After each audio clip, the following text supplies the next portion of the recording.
Welcome, everyone, and thank you so much for joining us as we present for the team at Leading Age Illinois. We're excited that to have the opportunity to discuss with you the middle income puzzle.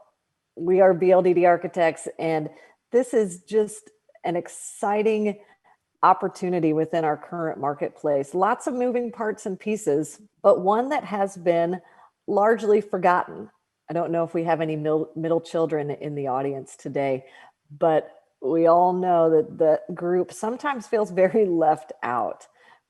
For years and years, we've been able to help our seniors that fall into the low income range and also those ones that can pay market rate at the very high end. But there is a growing need in that middle range, and it's only going to keep growing. And so we like to work with forward-thinking, progressive teams who are wanting to address that need as well. And so today, we're going to discuss our primary topics are exactly who that forgotten middle is and what they're looking for. And then secondly, dive deep into some ideas and opportunities to solve those issues. And we don't claim to have all of those answers, but we know that there are a lot of challenges and just want to throw some ideas out there for discussion and to identify partners that want to address those issues together. The team presenting today, I'm Jessica Whitlock, and I'll be serving as your moderator. I'm our Director of Marketing here at BLDD Architects. And my name is Scott Likens. I am BLDD's Director of our Senior Living Design Group. And I do what I do because of my grandma Lynette. I watched her age through the seasons of life. And as a young architect, I decided I could do a better job of designing environments for people just like her. My name is Chris Lee, and I am a lead designer with our senior housing group. And my inspiration comes from my grandparents, my mama Molly and my Nani and Papa. I had a tremendously great relationship with them, and this is my opportunity to give back. My name is Adam Stack. I'm an architect with BLDD, and why I do what I do is because I've seen some of the struggles that people go through when trying to figure out how to best care for their aging loved ones. And I'm excited to be in a position to look at different options out there for senior housing. Before we solve this problem, we've got to know exactly who we are talking about. And we're talking about the people that nobody is doing anything about. Now, there was a lot of talk and seminars and webinars and articles about the middle income baby boomer population prior to COVID. And then the virus put all of that on hold, pushed it all to the back burner. So we're here to bring that back to the forefront. Age-wise, this group is beginning to turn the age of 75 this year, 2021. Financially, they are earning an annual income that ranges from $25,000 to $75,000 a year. If they're on the larger or the higher end of that segment, many of them still probably won't be able to afford the current market rate seniors housing and care. If they're on the lower end, they still make just a little bit too much and don't qualify for government subsidized housing and care. And there have been a lot of statistics out there about baby boomers. And when you dig into that demographic data, it's telling us, it's warning us that this is a large segment of the population coming. And they're underserved because, as mentioned, there's very little product on the market for them and very little in the pipeline. So we view this as a blue ocean opportunity. And how big is that blue ocean? Well, in 2019, the group called National Investment Center, otherwise known as NIC, published a report they had commissioned called The Forgotten Middle. And the demographic data in that report details the numbers as well as the anticipated needs of this group. The big takeaway is that in 2029, there'll be well over 14 million people who make up this middle income baby boomer segment. The little formula at the bottom of this slide indicates that if you were born in 1946, you were one of the very first baby boomers born, you will turn 83 in the year 2029, just 8 short years away. The significance of the age 83, well, that is the average age that we go from a want to a need for seniors housing and care. Now, within that Forgotten Middle report was a great graphic. This is that graphic that breaks down this segment by income and by age and by 2 points in time to illustrate growth. If you're in the red segments of these vertical bars, you're in the low income. Blue indicates high income, and yellow, middle income segment that we're talking about. If you see on the right-hand side, those 2 vertical bars illustrate that in 2014, there were just over 8 million middle income people ages 75 and older. But by 2029, that will grow to well over 14 million, as just mentioned, people who will be ages 75 and older.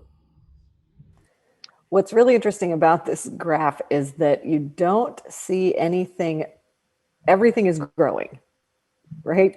The low income doesn't decrease to make room for that middle or the expansion of the high either. Right. In high income earners, there's plenty of product on the market for them. It's the middle income segment that we're really not designing anything for them. There's nothing in the pipeline for them. So we've got 8 years to figure this out. Mm-hmm. So dissecting the numbers in the Forgotten Middle report a little further, we see that 60% of this segment will have some type of mobility issue, whether they need a cane or a walker or a wheelchair to get from point A to point B. We also know that roughly 1 in 5 will have some type of healthcare need or a functional decline, whether that's a chronic disease like diabetes that needs assistance or a cognitive decline that may lead to some form of dementia. But the big statistic, last bullet on this slide, is that more than half won't have the financial resources to pay for the current seniors housing and care that we have on the market today. If we're that high income senior, again, we can afford for any housing that's on the market, and we may be able to pay for in-home care. We won't have really any worries. But our middle income segment, there illustrated by the green arrow, this group will be depending on family to take care of them. Those unpaid caregivers, whether it's a spouse or an adult son or daughter, until this group exhausts their wealth. And then they will fall into the left-hand column where they'll be dependent on some type of government subsidized care or housing. So how much will this middle income segment actually have to spend on seniors housing and care? Well, we go back to our $25,000 to $75,000 income range, and we know that independent living residents will spend approximately 60% of that annual income on room and board.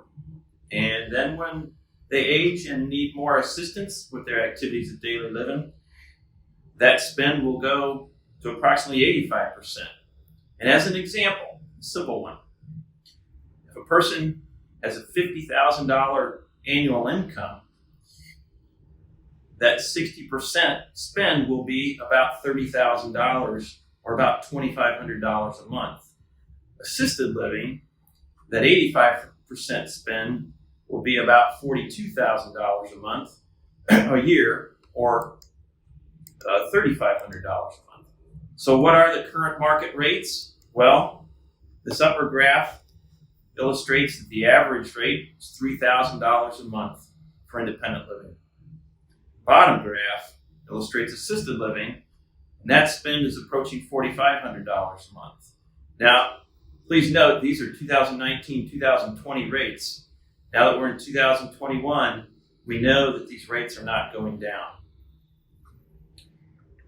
When we overlay the ability for the middle income group to actually purchase seniors housing and care, we see that the independent overlay illustrates that lower quartile will not be able to afford the market rate housing. But the bigger issue we see is the lower graph for assisted living, where at least half of that group will not be able to afford seniors housing and care that's currently offered. Scott, why is that larger gap at the assisted living level? Well, in assisted living, we have more operational costs, and that gets into the care that's provided, as well as the dietary services, and that staffing cost really increases the rates that are charged. Mm-hmm. We recognize that the middle income puzzle is not at all easy to solve, and there are a lot of ideas swirling around in the industry. But our goal is to explore what we hope are some actionable concepts to help us get on the way. Obviously, the challenge is meeting our residents' needs, but we've got to do that within the constraints that the market can bear. So one of the metrics we look at is the average cost to build an apartment unit as a function of the entire cost, so the unit cost of the project. In simple numbers, if we have a $10 million project, it's got a handful of common spaces, some back of house spaces, and we have 50 apartments, our unit cost ends up at $200,000. A Lancaster Polar report suggested that the middle income target should be about $80,000. And they pointed to an Ohio-based contractor with prototypes that start at about $100,000. Now, for us on a recent project in central Illinois, we were at about $150,000 a unit. That's a single-story wood-framed construction project. Now, I'll note that over half of those units were studio units, and we're still obviously above that target with still a mid-level product. So let's dial into what do seniors want? What are the need-to-haves and what are the want-to-haves? If they're looking for a big apartment, are they going to be okay with smaller common areas and amenities? If it's a smallish apartment, then maybe the opposite is true. They'll be looking to have larger and more numerous common areas and amenities. But with the economics of middle income, you can't have both, right? But one thing I bet we can agree on is the middle income senior probably already understands what they can and cannot afford. They probably lived their younger lives within the limitations of their middle income life in their budget. So possibly we're able to afford that fishing boat. They probably didn't have a boat and something else like maybe a convertible. Our job is to provide them, though, with the essence of a quality senior experience. And we think that includes comfort and security. It includes care, socialization, and belonging. We brainstormed a handful of ideas that we think maybe have some wheels. We're looking at grouping methods, which is how we combine residents or group of residents. We are looking at alternative means of construction, which explores how to build more efficiently. Adaptive reuse looks at how we take one building type and use it for another. And shared amenities is reframing how we leverage those community perks or don't leverage them. Grouping methods, we're typically looking at the total number of units, the unit mix, and how much a unit design can be repeated. The goal there is to hit a certain economy of scale. But there are other ways that we are looking at grouping to help us get there. Our first concept is blending adjusted rental levels based on income across the entire resident population. Now, this is not at all new. It's been a part of the affordable housing market for quite some time. The example on the slide there with Pathway uses a supported living model with Medicaid waivers to achieve those rents for a certain group of community members. But beyond affordable, what can we do for the middle income market? Is there some version of this that we can leverage? Maybe there's some future community-based subsidy system, a sliding scale that offsets higher cost units with lower cost units to make them balance better. I often think of the not-for-profit communities that have a fund in place for when residents run out of a portion of their income. Now that requires a certain kind of altruism that's already at home in those not-for-profit mission-based organizations. But maybe that's a model for everyone that we can use.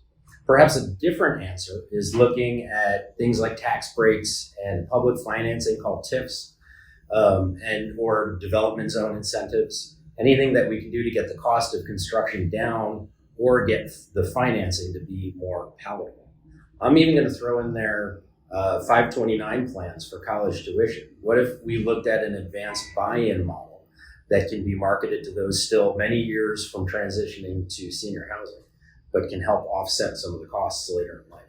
Another idea we have is looking at the co-housing. In that model, there's typically 6 to 12 residents and their roommates in essentially a large house. And if we start by applying that unit construction cost target we discussed just a few minutes ago, take that 6 residents, $100,000 per unit, and can we build a 6-bedroom house for $600,000? I think in some markets, that's probably pretty feasible.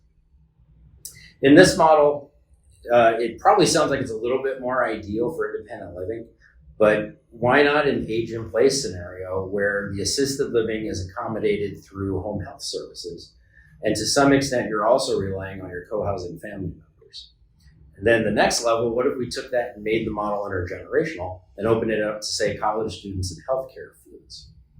So we think co-housing homes could have a place within a community housing mix. There are some recognized benefits to co-housing. That deep socialization you get from essentially having a built family, where the fellow residents help out and keep an eye on each other.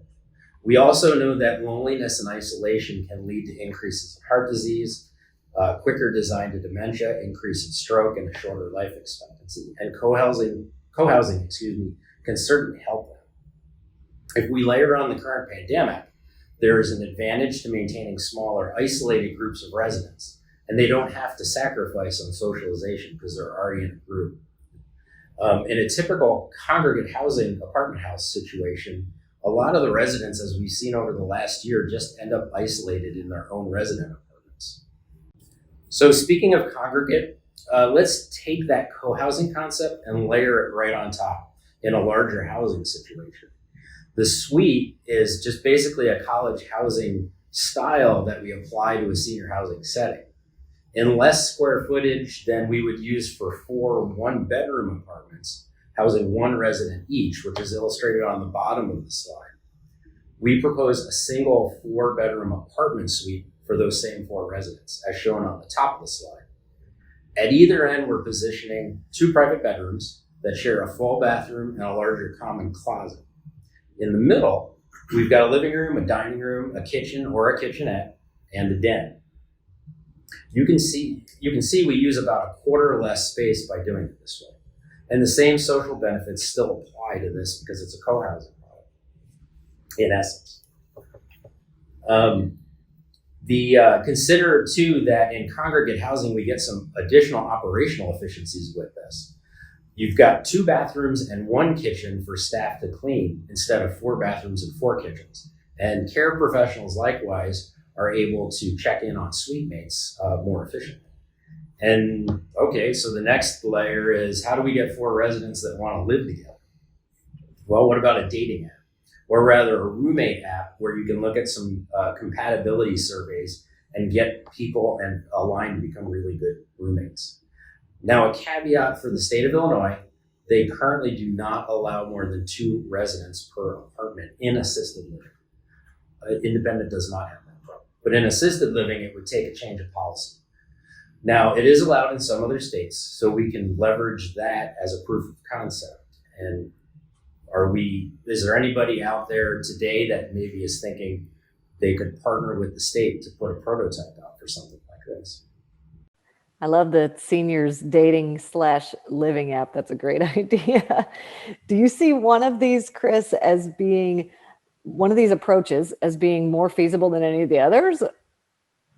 I think the norm today is congregate housing, and that's what we see the most of in terms of housing units. So I think the greatest impact could be in that setting.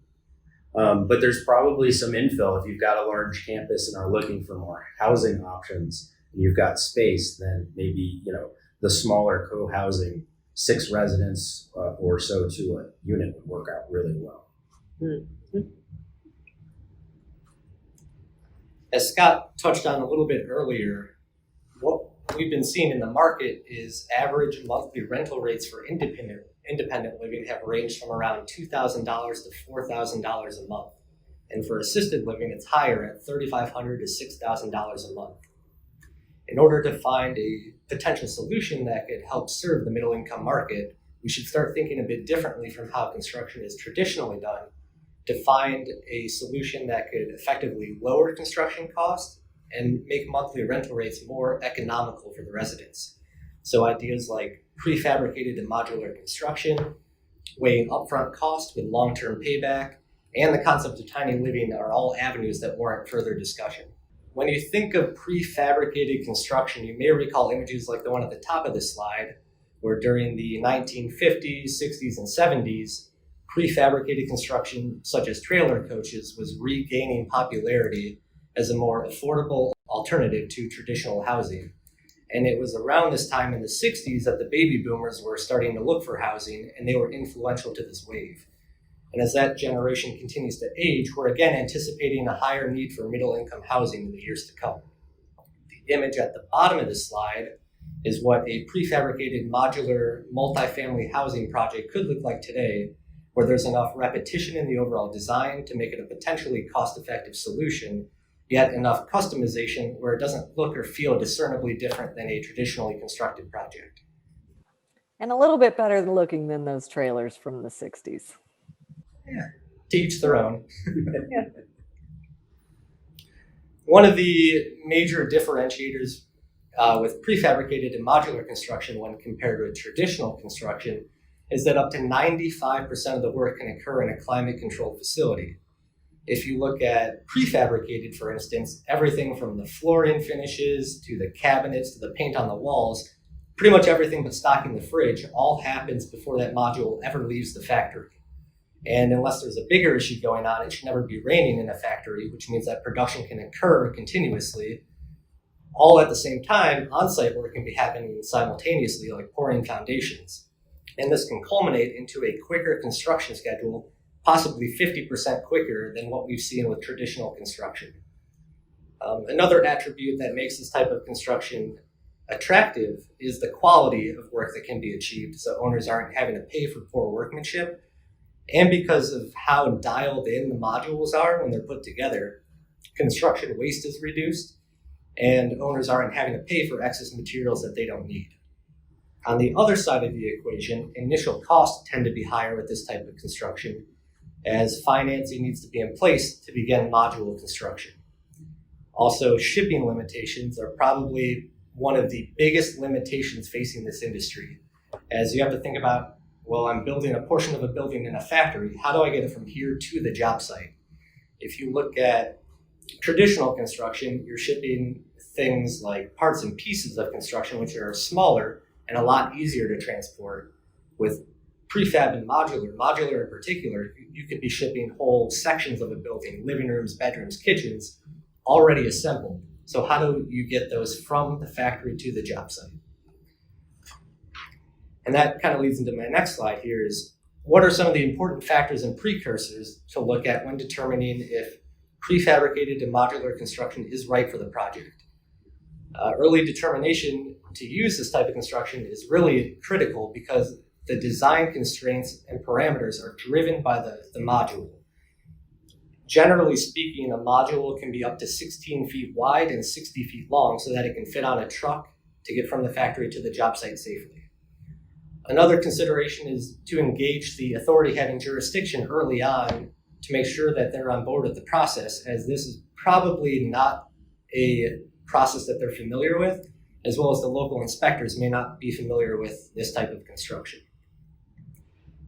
Getting the right team assembled is also really important, as this whole process should be very collaborative so that the final product can be well coordinated. If possible, an integrated project delivery where the owners, architects, engineers, and constructors are all fully engaged and working with each other throughout the process makes a lot of sense. And as I touched on the previous slide, construction costs tend to be front-loaded. However, with a quicker construction schedule, again, potentially up to 50% quicker, buildings are occupied earlier, which means the owner's return on investment can be expedited. So what are some of the realistic expectations when looking at prefabricated and modular construction? The 80-20 rule allows the project to be economical, yet not look or feel, or you're not constrained to a sort of this is what you'll get and you'll like it mentality. The 80% repetitive allows the project to be streamlined, while the 20% custom allows the project to be tailored to the particular needs of the operator, the residents, the staff, whoever's occupying the building. As with anything in life, the first time you do something is probably not going to be the best time you do it. So the first project is likely to be difficult and may not reap the financial benefits that come from gained experience.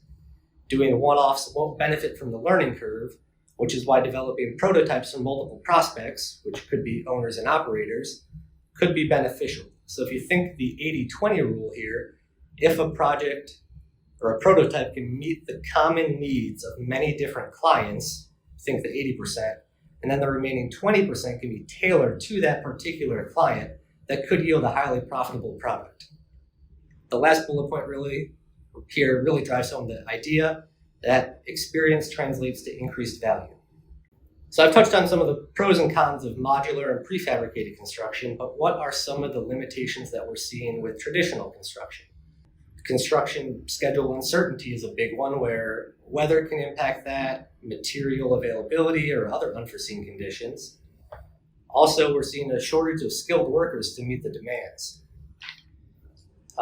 Modular construction companies are helping to combat this by offering specialized training for their employees, and also implementing technology such as welding robots or stud framing machines to help bridge the gap. One company in particular, Z Modular, approximates that they can complete projects with up to 10% fewer people compared to traditional construction. Another trend we're seeing in the industry is an increasing gap in housing affordability. Simply, a lot of middle and low income people are being phased out of the market. One thing that's really important to understand is what the local environment is dictating. It might be more cost effective to build modularly in a factory and ship to some areas of the country where construction costs are high. It might not make sense. It may make more sense to build on a site in an area instead of doing it this way. And as I mentioned on the previous slide, construction waste, which is thought to nearly double in the coming years, can be reduced with modular construction. One company, Homeway Homes, approximates potentially up to 50% fewer on-site dumpsters when building modularly. In looking at some of the prefab and modular companies in the area, there are several things that stood out to me. One of them being accessibility, which is very important when dealing with the senior living population, is there are dwelling units that offer amenities and layouts that meet ADA compliance. Also, availability. Some of the factories that these are being built in have the capacity to store materials in large quantities, so that it help mitigate material availability, long lead times, and variable material costs. Flexibility was another big one that I noticed. Some of these products are being offered in non-combustible construction, which generally allows you to build bigger buildings and taller buildings than you would with wood-framed construction. So for example, in Illinois right now, we could build a 4-story wood-framed assisted living building. But if Illinois adopts more recent versions of the Life Safety Code, you might be limited to a 2-story sprinklered wood-framed construction building, assisted living building, which could ultimately impact the pro forma. Accuracy was another one that caught my attention, as work at the factory can be built to a tolerance to within 1/32 of an inch, and then on-site stacking of the modules to within 1/16 of an inch, which is pretty remarkable. And lastly, efficiency.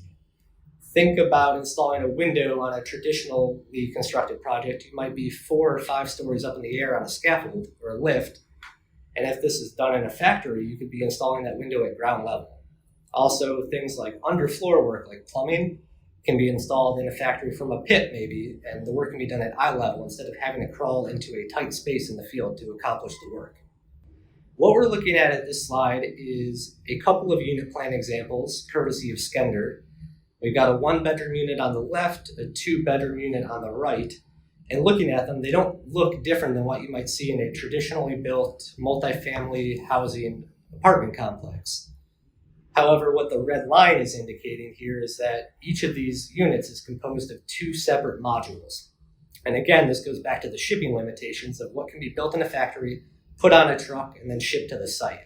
So these 1-bedroom and 2-bedroom units are too wide to be built in one piece. They had to be divided up into 2 units, whereas a studio unit can probably be built with 1 module.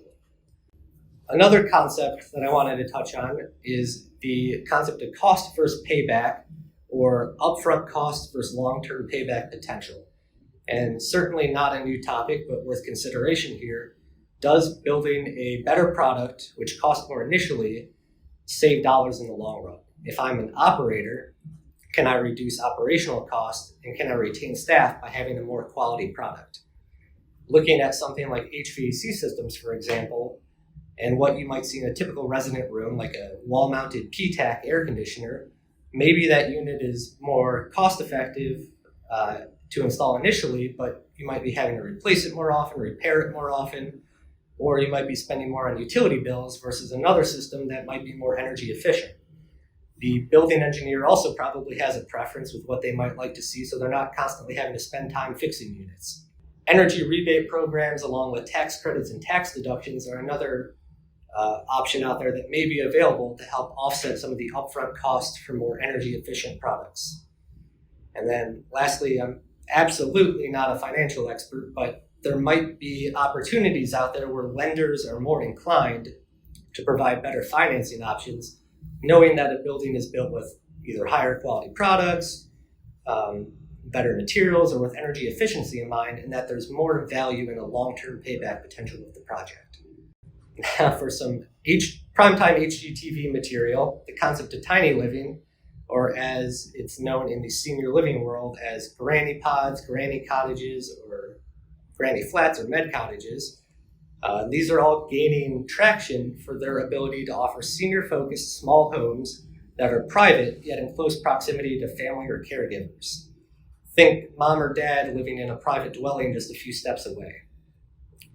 Now, a single-family home may not be big enough to accommodate another member if you wanted mom or dad to live with you, and the tiny home solution is less permanent and likely more economical than adding an addition onto a house. This concept has proven successful in some locations in the country. However, widespread adoption is contingent upon local zoning laws and whether or not multiple dwellings are allowed on a single plot of land. That's really interesting, Adam. How much of these concepts are currently active in the senior construction efforts between modular, prefab, and the tiny living? How much are you seeing currently? Pretty low. It was Skender came out with a report, I think it was a couple years ago now, that approximated around 97% of construction in the United States is still done site built or traditionally. So that leaves a huge opportunity out there for an alternative construction, whether it is prefab or modular or some other form of construction, to make an impact on the market. And I think as technology goes, so does the prefab industry, at least. Think of it like an assembly line of building production, sort of like how cars are built. And personally, I see prefabricated construction being more influential in the market in the years to come. Wow. Lots of room. Adaptive reuse is all about using existing building stock with the intent to convert it from one building use to another. Now, if we think about things like hotels and hospitals, those seem like a shoo-in because they've already got rooms that are probably about the right size for what we need. But if you consider maybe an office building or possibly a school, if you think about a 30 by 30 classroom, which is 900 square feet, that's a large 1-bedroom apartment in today's market. The economics of adaptive reuse is highly, highly dependent on the condition of that existing building, the quality and remaining life of the infrastructure and the building's skin, and how much it has to physically change to make it work. But there are often highly motivated communities that want to see empty buildings reused, and they're probably willing to incentivize projects to make it work to everyone's advantage. As I already mentioned, hotels are an obvious option. The existing room sizes can meet the expectations for a middle income senior, and they often have a number of amenities already built into the building. The community pictured here is the Grand at Twin Lakes in Palatine, and it was an old Howard Johnson's hotel. Today, it's a 55 plus community that includes independent living and a version of assisted living they call assistance with living. They basically partnered with a licensed home health care provider and offer that care as an optional service. Now, their rents are in the low 2000s, and they've got 450 square foot studios and 900 square foot one beds. This is right in the middle of that affordability range that Scott had discussed earlier. I'll also add that this community's is absolutely loaded with amenities for that base price, including breakfast and dinner. And of course, because it was a Howard Johnson's, it had a pool already in place, so they were able to take advantage of that. You can see from the plans that they are pretty unapologetically hotel rooms. And while those studios seem a bit cozy, they're managing a queen size bed. They've got a small sitting area and even a kitchenette. The nice thing is an existing hotel room lends itself really well to an apartment layout because of where the bathrooms and kitchens are to get those plumbing efficiencies. And then of course the living spaces are along the window wall. From there, it's all about how you detail it and how you finish out the space to turn it from a hotel room into a living space. And I think they're also probably balancing that smaller apartment size and leveraging those ample common areas and amenities they already had in the building. Hospitals are a building type that also probably have the right bones for that kind of a conversion. This project shown here is the old Copley Hospital in Aurora, which started in 1918 and is listed on the National Register of Historic Places. It operated until the 90s, until Copley built a new facility in Southeast Aurora, and then this campus laid abandoned ever since.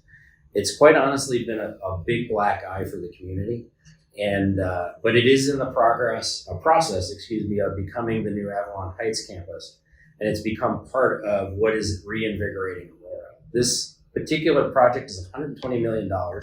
It has 120 independent living, assisted living memory care units. It has 53 supported living units for adults with developmental disabilities. It also includes a healthcare facility, a surgical center, a pharmacy, ample green spaces, and the local school district offices. Now, the reason I included this project, if you have a highly motivated community that desperately wants to fix a problem, and you can pull from grants from a variety of places, you can find solid financial incentives and an advantageous mix of partners, and most importantly for this one, time, because these projects do take time. They become a boon for themselves and then also the greater community. This project is nestled between a 100-year-old residential area and the downtown core of Aurora. So it takes that what was urban blight and essentially gets rid of it. And it's bringing reasonably priced seniors housing and healthcare services right into the heart of the city. It was a tremendous effort to get this one done, and it's still got some ways to go. It's under construction, but the rewards and benefits are pretty countless for this community. Let's go a little bit further outside the box. I believe malls are becoming one of the greatest potential resources for the future of housing and urban renewal. Recognize that you have an entire urban core under one roof in an enclosed structure that's protected from the elements. Think about the challenge of what a mall is today in that it relies almost entirely on retail spaces and to some extent dining. And all of the anchors, there's some version of essentially the exact same department store. How does that really work? Frankly, it's putting all of your eggs in one basket. And we know that malls have continued to struggle throughout the country throughout the last many years. So rather than retail, we replace one of the department store anchors with a multifamily housing building. Then we take another anchor and we put a grocery store in. And then we infill other tenant spaces with things like a health clinic and a pharmacy, a college extension, a library branch. I think you get the idea. Certain number of those retail stores, they're still there. And if there's a movie theater in the mall, great. That's something we can take advantage of. But the main ideas here is you don't have to build out all of those amenities if they're already right in your own backyard. It's all about the proximity of getting those goods and services to your resident population and those amenities. And since the business types are diversified, you've got considerably more stability. On the outside of this mall, that giant ring of paved parking lot turns into something that's more walkable and in a beautiful suburban or urban design setting. Mall walkers get to take advantage of it during the years the months that the weather is good. And then you probably already have a ton of really wonderfully accessible paths already in the mall. So during the winter, the mall walkers move inside. The Fox Valley Mall, which is shown here in Aurora, has been doing just this thing. This redevelopment project includes 304 studios, 1 beds, and 2 beds. Now, the target market for this one is the empty nester, and in this particular case, it's a luxury market. But why not go with a more modest level of design for the middle market? It seems to work it could work really well. I look at this concept, the shared amenities concept, and I can also frame it as community amenities in my head. The shared amenity concept requires that we embrace one of the 2 following questions. Do we open up elements of our community to the public, or do we try to get more of our residents out into the greater community more often? When we talk about amenities, though, we have to weigh the costs of building them out and staffing and managing them, and then figure out what the benefit that those bring to our residents and staff, and of course the bottom line. Here's a rather oversimplified way to look at these costs. If we think about a hypothetical community, it's got 100 apartments and we want to build or renovate an amenity space that costs $100,000. That translates to an additional $5 to $6 per unit per month in rent. Now we have to staff that amenity. And for every $50,000 of staff salary, that translates to $42 of rent per unit per month. A special thank you to Plant Moran for those figures. We appreciate it.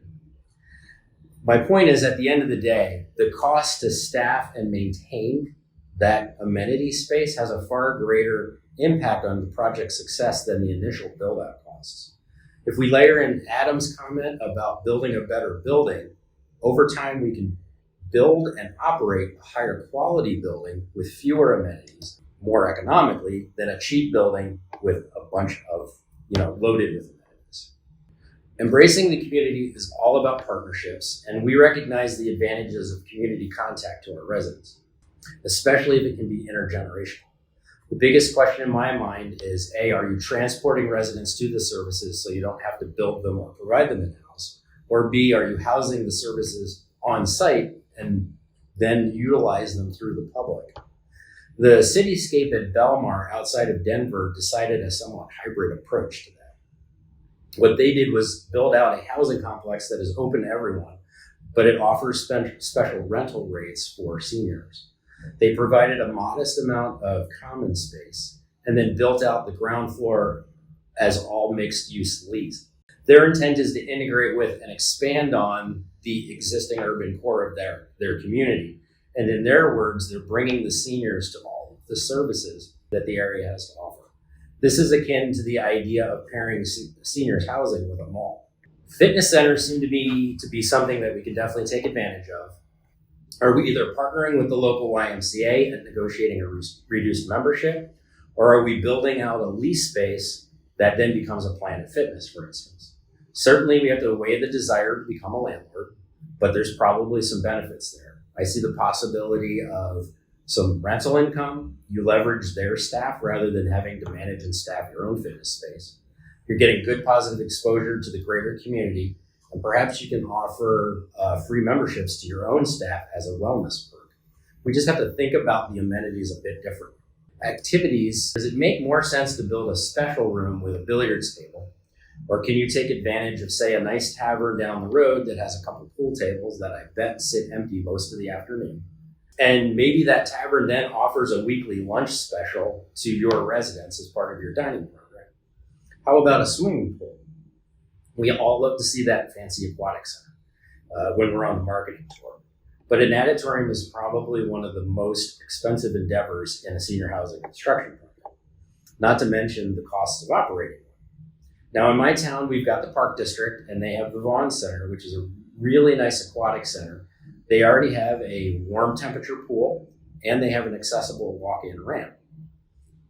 What I really hope is there's opportunities within your communities to take advantage of those kind of relationships. Talk about, again, reduced membership rates and then offer them as an a la carte service through your community. So rather than going to the expense of building it out and maintaining it and staffing like a pool facility, it's maybe more economical to invest in a couple of accessible vans, a couple of extra people to run a really robust transportation schedule for your residents to get them out and about. On the dining side, this is already a focus for some middle income strategies that we've seen communities and developers work on. It's no surprise because there's more staff and there's more infrastructure involved in your dining program. The bistro concept has taken a strong hold, whereas formal dining has taken a backseat. We've seen that a lot. Informal dining has made headway in part because the residents and family members are looking for flexibility and options, not necessarily a sit-down formal meal. That bistro is a less staff-intensive model, and it requires a smaller, albeit a slightly more flexible kitchen. Now in IL, some communities are opting to provide one meal per day, and then maybe they'll layer in a robust continental breakfast as part of it. On the West Coast, Merrill Gardens, their middle income solution called Truewood, they've taken a slightly different tack. They're doing the one meal a day approach, but they also provide grab and go, or what they call grab and stay formats for the other two meals, which essentially sounds like a bistro. They're also, though, testing providing shopping services to their residents. So the residents can then have meals that they prepare themselves in their own units, but the community does the shopping for them. Really interesting. Well, and with this middle income group, like you mentioned earlier, this is a group of folks that are used to making decisions between, can I have a fishing boat or can I take that really nice vacation? And so they're probably okay with saying, I don't need to eat a fancy meal every night or go out to eat. That isn't something that was part of their schedule before they came into care. So they wouldn't expect it here. Agreed. And I think part of the solution here is figuring out how to par back. There's a very blended approach to how to solve this, where you're trying to par back some of that infrastructure and par back the formality of it so that you can get to some more economical solutions. Mm-hmm. As I said before, middle income strategies are about looking at your amenities different. Is there a way to leverage what you already do to generate revenue within the community? Could you broaden the physical therapy presence in the greater community and then that offsets rental costs on the inside?